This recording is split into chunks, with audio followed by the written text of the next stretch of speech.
the organization and structure of a proper needs analysis for an athlete or player, the principles for selecting the proper exercises, the order of exercises, the number of repetition and sets, and the rest periods.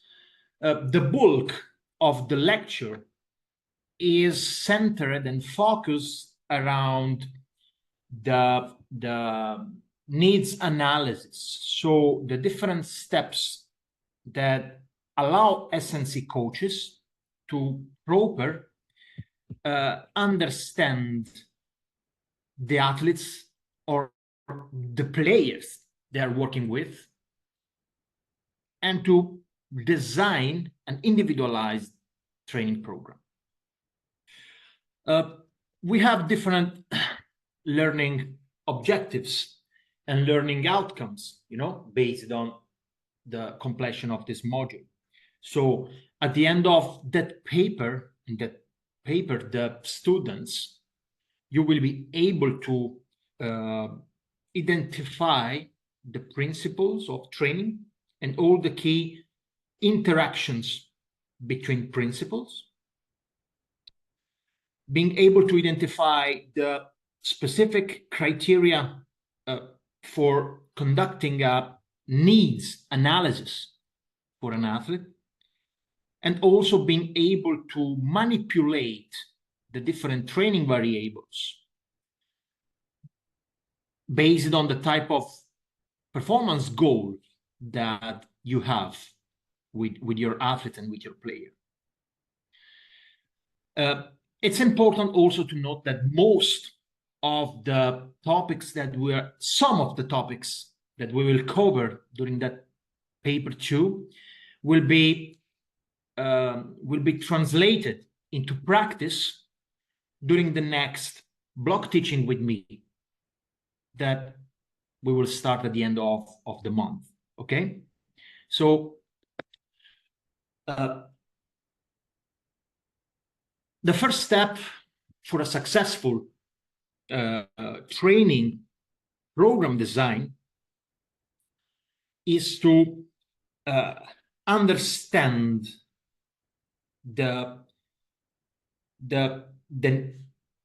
all the elements contributing to performance. And we know that we have 3 fundamental steps for designing a successful training program for an athlete. We can summarize these 3 steps as follows. First, zero in on the performance target. What does it mean? It means that the main focus and the main convergence of you as an SNC coach is to get into the issues of needs analysis and functionality of specificity of training. Okay. Being focused on what the athlete need, the player need, based on his sport. Second step is assess the current situation. After having focused on the target of performance, it's time to assess the status of the player, of the athlete. So this step requires the analysis of the athlete's capacity, okay, in relation to the performance target, okay? Last step, select tactics for generic and specific goals. What does it mean then? It means that after having focused on and recognized the performance target and having evaluated the athlete capacity based on the performance target, it's time to start with planning the training program in terms of means, methods. Let's say start with the periodization of the training program, okay? when we one of the key elements to address before moving to the next slide is that when we talk about specificity of training, we know that recently in the strength and conditioning industry, and in general in the sports performance industry, there has been an abuse and a misuse of the term functionality, okay? Due to the abuse of the term functional training. And it has become a fashion in the strength and conditioning industry in the last years. But what we need to understand when it comes to specificity is that all training needs of an athlete needs to be functional.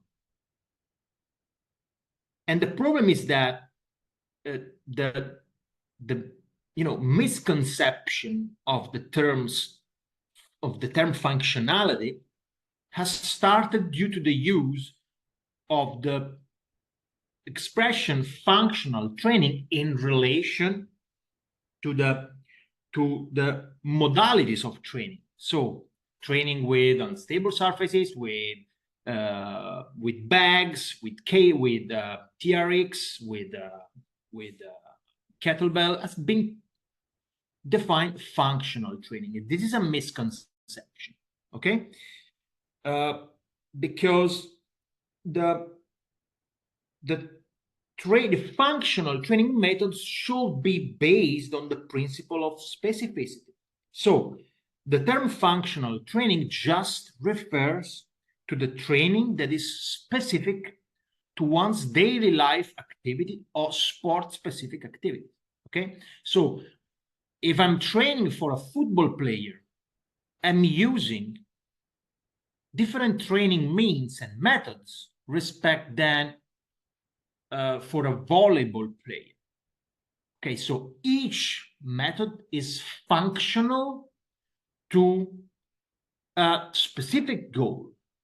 So my training for the football player should be functional to get him playing best on the pitch. Okay, so that's an important distinction. When talking about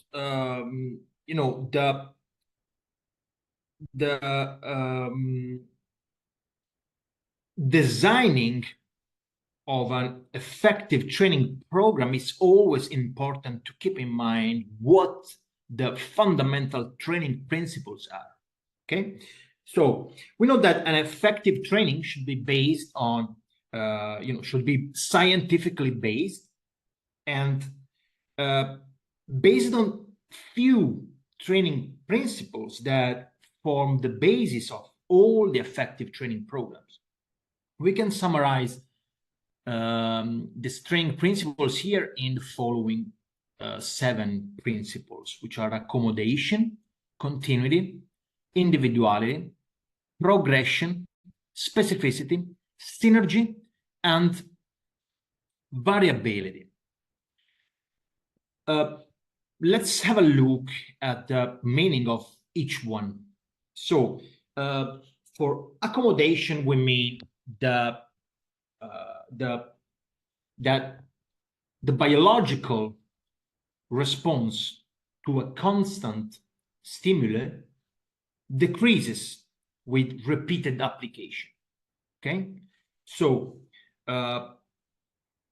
novel or beneficial stressors lead to adaptation, okay, whereas monotony or detrimental stressors lead to stagnation and decay.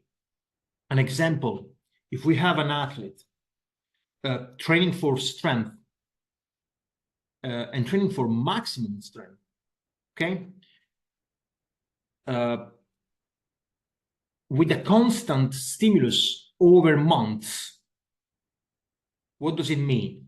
same exercise, same volume, same load, same frequency, same repetitions, same rest periods, with no changes and no variability, we know that at the very beginning, the athlete starts, adapt positively to the stressors.